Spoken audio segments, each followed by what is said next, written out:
If a 1-1 tie through two isn't enough to whet your appetite, the Sixers and Nets are now yakking between games, too. Game 3 for Ben Simmons and Philly. He's involved in all that. Happens tonight on TNT. Like the Nets, the Spurs scored a Game 1 road win, so they bring home a 1-1 tie with the Nuggets to San Antonio. Nice Barkley shirt. Jamal Murray, the star of Game 2. San Antonio, one of the best teams at home league-wide. That's coming up right here on NBA TV. And later on, another tie-breaking Game 3 after the internet-breaking Clipper comeback Monday night stunned the champs in Oakland. The Warriors and Clippers reconvene at Staples Center tonight. Hey there, everybody. Welcome in. It's game time ahead of another playoff triple header, including Game 3 of the Nuggets-Spurs series right here at 9 Eastern time. Full house, as you can see. That's Grant Hill, Carlos Boozer right over there, and between them, brand new retiree and 13-year NBA veteran Channing Frye. Feels good. Shouldn't you be playing golf or shuffleboard or playing ball at LA Fitness? Grant's been trying. I'm good at golf now. Don't sleep. Listen, I look a little bit like Tiger. Look, he got everybody inspired. But listen, it's good to be here. You know, Grant's been doing it, so I felt like if he could do it, I could. Oh, wow. Whoa. Wow. Okay, all right. Grant can do it. Just about anybody can. I think that's the theory. Might be some truth to that, too. Well, much to get to here, starting with a series that's gotten saucy over the last few days. The Nets and 76ers will break a 1-1 tie tonight in Game 3. The Nets rode the Game 1 wave of upsets and a hot start to a 111-109 win to start things off. All-star D'Angelo Russell went for 26 for Brooklyn. But the Sixers came back in a big way with a franchise postseason record 145 points, with Joel Embiid leaving his mark in more ways than one. He had 23 points and 10 boards. Philly broke it open with another franchise postseason record, their 51-point third quarter, which they won by 28. Since then, a couple of stories have changed the complexion of the series, including Embiid and Ben Simmons' post-game reaction to a vicious elbow Embiid threw at Brooklyn's Jarrett Allen. I wasn't surprised. I saw the replay, and obviously it wasn't intentional, and I got him pretty good, and I'm sorry about it, but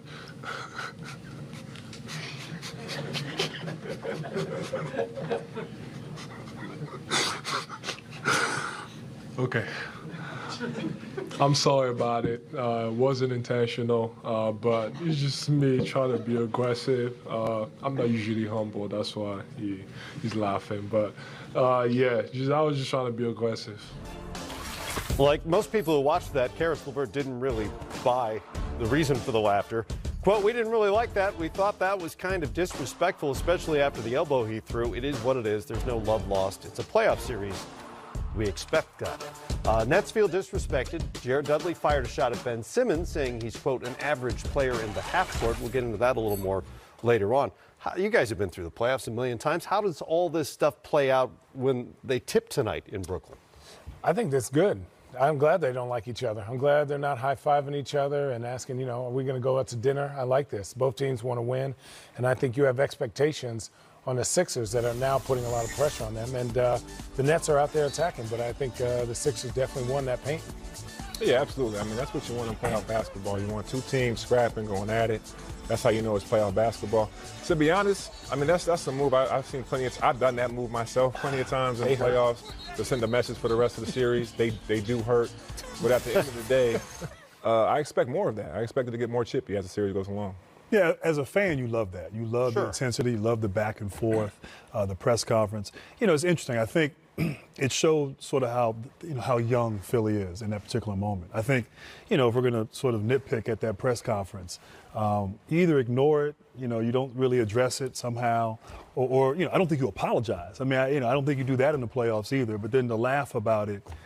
Not that you need it at this point in time in the postseason, but that locker room in Brooklyn, like now, they got even more sort of fuel, if you will. And so it'll be interesting. It'll be fun to see how they come out and respond. And then can Philadelphia go on the road and play against a very motivated Brooklyn team? Grant, but in our era of basketball, when we first got to the league, especially your era, the first play of the game would have been a message sent from Brooklyn to Philadelphia. That's not going down. And to Channing's point earlier in the green room, something should have been done that game. Yeah. back in basketball in the NBA earlier, there's always something that happens right after. There's repercussions for that kind of play right away. Yeah. That just tells you the different eras we're playing in now. Yeah. Well, now everybody's watching, right? And that could change things tonight as well. Right. Whether he's elbowing anybody in the jaw or not, Embiid's been incredibly productive so far in short minutes. 45 points, 25 boards in just 45 minutes on the floor.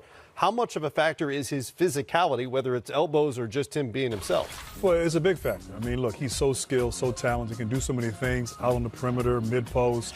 But when he gets a foot in that paint and uses that big body, great touch, great feel inside, there's not much anyone really in the NBA can do. And I think sometimes he likes to play with it on the perimeter, but he's at his best and most effective when he uses that size and that length of his to take up space and create physicality and mismatches inside. You know, for Brooklyn, maybe all this extracurricular discussion is a good thing because they can maybe forget a little bit about getting smoked in the third quarter and giving up 145 in game 2. No, that's a good point. They didn't do a good job defensively. But also, I feel like that was a must-win almost for Philadelphia. They got embarrassed at home. They get booed out in game 1. They come back in game 2, and everybody plays great. Simmons has a great game. Embiid's playing well. Jimmy Butler's playing well.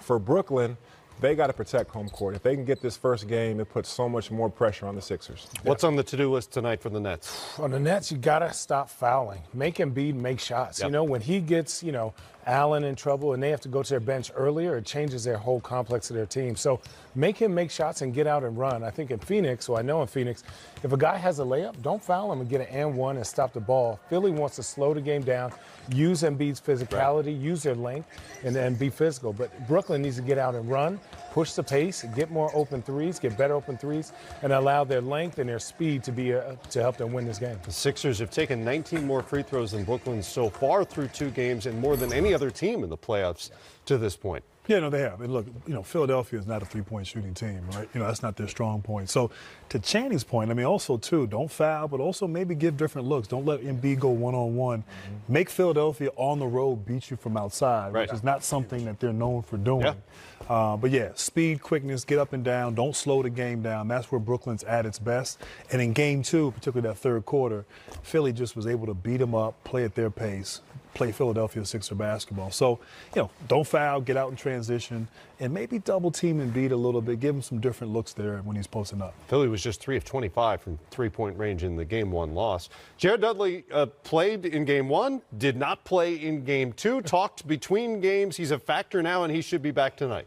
I think what Jared does is he does all the intangibles. He didn't score in the first game that he played, on the field, or he scored free throws. But Jared does so many things. He can guard multiple positions. He's going to make the right pass. He's going to communicate on defense. And I think we talked about this. They're not really a veteran team. And so what he's going to bring is that veteran leadership. Okay, Swag. Okay. Has he ever had this camera on him in a walk-in? That may be the first Jared Dudley walk-up we've ever shown. He's loving it right now. He's loving it. Things have changed. He went to Macy's and got his look before that game.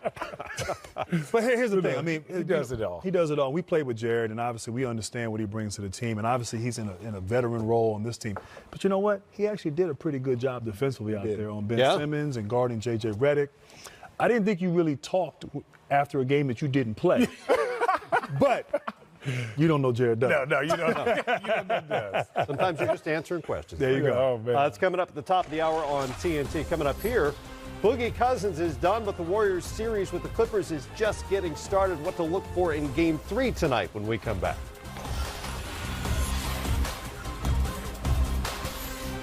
Ben Simmons getting ready to go tonight for the 76ers. He's in the half court right now. Some would say that makes him an average player. Ooh. Even in warm-ups. Ooh. That's fire. Some have said that. Bang, bang. That's friendly. Sixers disagree. Game 3 coming up tonight on TNT. Greg Anthony is standing by in Brooklyn to call Game 3 on TNT. GA, when the grievances become public the way they have in this series over the last couple of days, how will it affect things on the court tonight, including how the referees might approach this game? Well, I think this is going to be a pretty physical game, as physical as we'll see in the modern NBA. I felt like Philly came out and punched Brooklyn in the mouth, and they didn't handle it well, especially in that third quarter. But I think you'll see Brooklyn try to respond. The question, though, is Brooklyn's not a physical team by nature. They're a bit more of a skilled team. They like to get up and down. So I don't think they want to overplay their hand and get out of character. But I do think this game, in a lot of ways, I think is a must-win. Because if you're Philly, you don't want to give a young Nets team confidence that they could actually win the series. And if they come out and win Game 3, that's what happens. And if you're Brooklyn, this is an opportunity for you to keep home court and put that pressure on Philly. Everybody knows all the speculations about whether or not Brett Brown's going to be back, what personnel are coming back as well when you look at Philly. So this is a monumental game for the Sixers here on the road. Greg, this is Grant. Hey, I just want to know, obviously playoffs all about adjustments. And I thought in Game 2, Philly did a good job on D'Angelo Russell. They really harassed him. They even at times put Ben Simmons on him, give him a different look with their length. Any talk with the Brooklyn coaching staff and the folks there just about what adjustments they may make to get D'Angelo Russell going like he did in Game 1?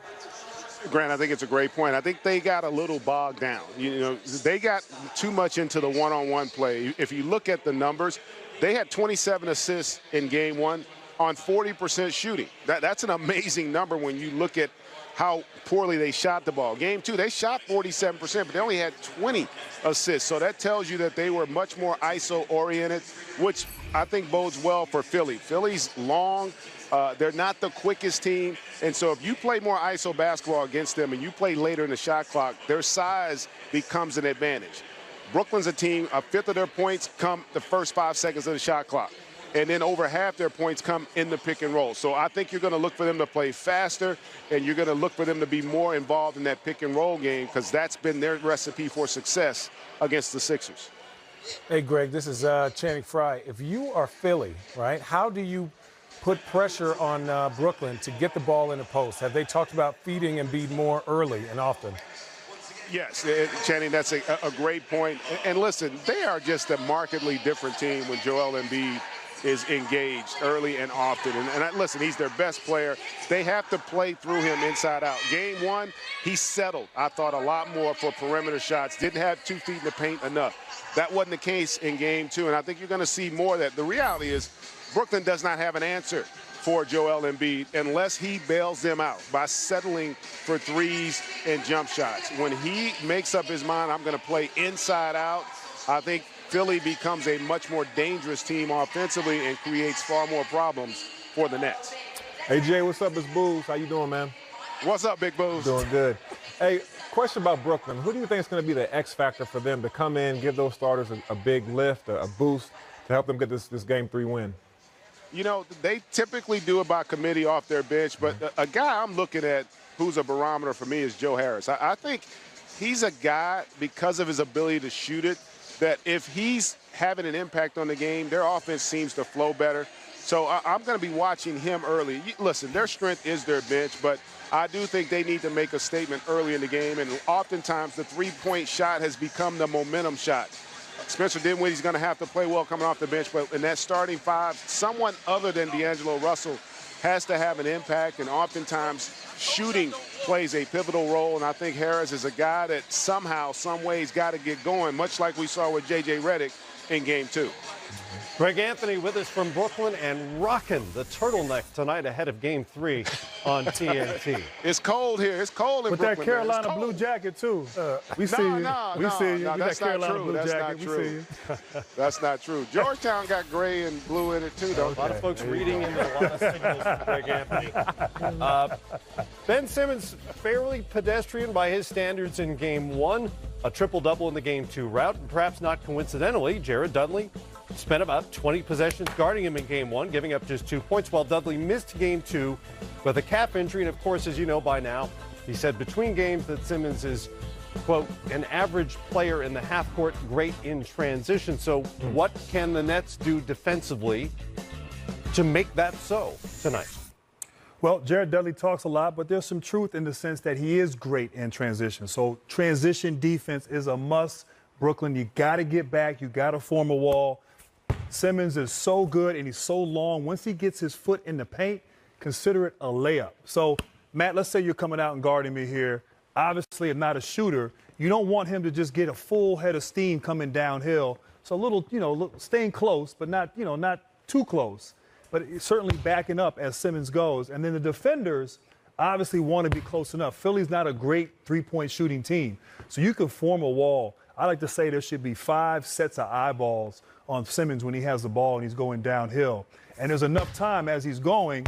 There's no lanes there. You could still get out to a shooter if he passes out to a shooter. So forming that wall, getting back, making sure he doesn't get into the paint. Because once he gets in the paint, one dribble in the paint, and he's so long, and he can get to the rim with ease. What's the appropriate amount of space for a guy like that? You want to encourage him to shoot if you can, but you don't want to let him get ahead of steam. I think you have to play the game. I think you have to stop his momentum, especially in transition, but put your toes on a three-point line and send him to the worst shooter. J.J. Redick is generally going to be on this side. You want to send him this way because Joel Embiid is going to be on this end. If you send him to his right hand, you have lesser shooters on this side. You have Jimmy and Tobias. I think they're great, but they're not generally three-point shooters like that. Let's say he does beat you. Now you have your big man, Jared Allen, and people to drop back and box out Embiid on a short, weak side. Oh, well said. I mean, I think at the end of the day, you want to force him to shoot jump shots, but also have the wall so he can't get in the lane. Make other guys beat you, which is what you want to do. You don't want to have him getting layups and dunks in transition and being able to feed everybody else. And one other thing, too. Once he's out of transition in the half court, I play way off him. Oh, way off. Embarrass him into shooting the basketball. Yeah, absolutely. You know what? He has the ball up top. I'd be right there in the paint. Make him shoot it. Make him beat you from outside. He shot 21% from mid-range during the regular season. So there's something to That's that 21% strategy. better than me right now. And one more thing, he can't make free throws. There's that factor as well. More coming up here. Lou Williams Swing. and his benchmate Montrezl Harrell were huge in the Game 2 comeback against Golden State. Find out how their chemistry predates their time at the Clippers next. His jacket's too tight, man. European cut.